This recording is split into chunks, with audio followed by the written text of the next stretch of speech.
Chapter 10. The Feelings. In thinking of the mind and its activities, we are accustomed to the general idea that the mental processes are chiefly those of intellect, reason, thought.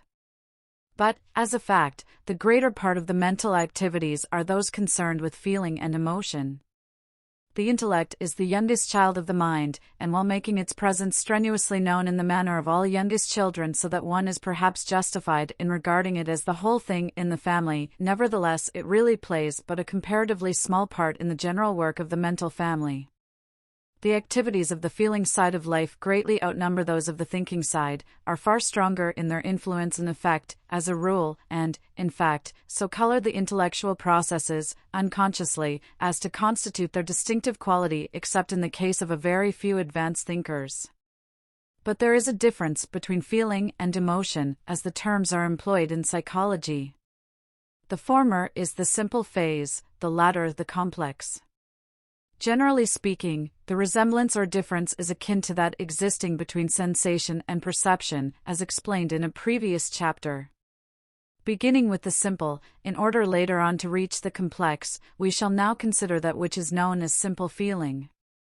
The term feeling, as used in this connection in psychology, has been defined as the simple agreeable or disagreeable side of any mental state. These agreeable or disagreeable sides of mental states are quite distinct from the act of knowing, which accompanies them. One may perceive and thus know that another is speaking to him and be fully aware of the words being used and of their meaning. Ordinarily, and so far as pure thought processes are concerned, this would complete the mental state. But we must reckon on the feeling side as well as on the thinking side of the mental state. Accordingly, we find that the knowledge of the words of the other person and the meaning thereof results in a mental state agreeable or disagreeable. In the same way, the reading of the words of a book, the hearing of a song, or a sight or scene perceived, may result in a more or less strong feeling, agreeable or disagreeable. This sense of agreeable or disagreeable consciousness is the essential characteristic of what we call feeling. It is very difficult to explain feeling except in its own terms. We know very well what we mean, or what another means, when it is said that we or he feels sad, or has a joyous feeling, or a feeling of interest. And yet we shall find it very hard to explain the mental state except in terms of feeling itself. Our knowledge depends entirely upon our previous experience of the feeling. As an authority says, if we have never felt pleasure, pain, fear, or sorrow, a quarto volume cannot make us understand what such a mental state is. Every mental state is not distinguished by strong feeling. There are certain mental states which are concerned chiefly with intellectual effort, and in which all trace of feeling seems to be absent, unless, as some have claimed, the feeling of interest or the lack of same is a faint form of the feeling of pleasure or pain. Habit may dull the feeling of a mental state until it is apparently neutral, but there is generally a faint feeling of like or dislike still left. The elementary forms of feeling are closely allied with those of simple sensation. But experiments have revealed that there is a distinction in consciousness. It has been discovered that one is often conscious of the touch of a heated object before he is of the feeling or pain resulting from it. Psychologists have pointed out another distinction, namely, when we experience a sensation we are accustomed to refer it to the outside thing which is the object of it, as when we touch the heated object, but when we experience a feeling we instinctively refer it to ourself, as when the heated object gives us pain. As an authority has said, my feelings belong to me, but my sensations seem to belong to the object which caused them. Another proof of the difference and distinction between sensation and feeling is the fact that the same sensation will produce different feelings in different persons experiencing the former, even at the same time. For instance, the same sight will cause one person to feel elated, and the other depressed. The same words will produce a feeling of joy in one, and a feeling of sorrow in another. The same sensation will produce different feelings in the same person at different times. An authority well says, you drop your purse, and you see it lying on the ground as you stoop to pick it up, with no feeling either of pleasure or pain. But if you see it after you have lost it and have hunted for it a long time in vain, you have a pronounced feeling of pleasure. There is a vast range of degree and kind in feeling. Gordy says, all forms of pleasure and pain are called feelings. Between the pleasure which comes from eating a peach and that which results from solving a difficult problem, or learning good news of a friend, or thinking of the progress of civilization, between the pain that results from a cut in the hand and that which results from the failure of a long-cherished plan or the death of a friend, there is a long distance. But the one group are all pleasures, the other all pains. And, whatever the source of the pleasure or pain, it is a like feeling. There are many different kinds of feelings.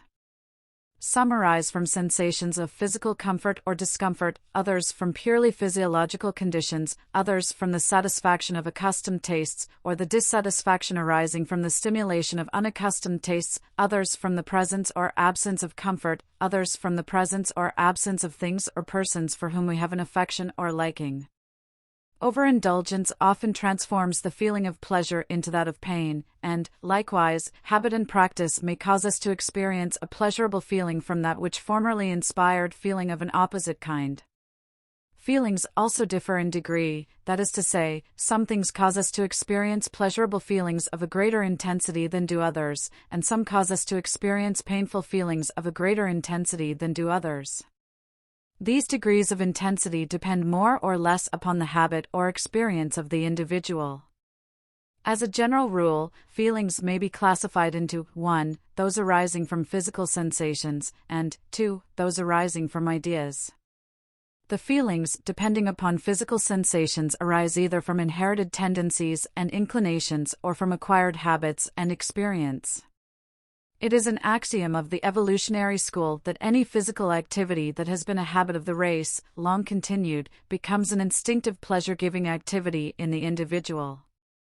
For instance, the race for many generations was compelled to hunt, fish, travel, swim, etc., in order to maintain existence. The result is that we, the descendants, are apt to find pleasure in the same activities as sport, games, exercise, etc. Many of our tendencies and feelings are inherited in this way. To these we have added many acquired habits of physical activity, which follow the same rule, i.e., that habit and practice impart more or less pleasurable feeling. We find more pleasure in doing those things which we can do easily or quite well than in the opposite kind of things. The feelings, depending upon ideas, may also arise from inheritance. Many of our mental tendencies and inclinations have come down to us from the past. There are certain feelings that are born in one, without a doubt, that is to say, there is a great capacity for such feelings which will be transformed into manifestation upon the presentation of the proper stimulus. Other mental feelings depend upon our individual past experience, association, or suggestions from others, upon our past environment, in fact. The ideals of those around us will cause us to experience pleasure or pain, as the case may be. Under certain circumstances, the force of suggestion along these lines is very strong indeed. Not only do we experience feelings in response to present sensations, but the recollection of some previous experience will also arouse feeling. In fact, feelings of this kind are closely bound up with memory and imagination.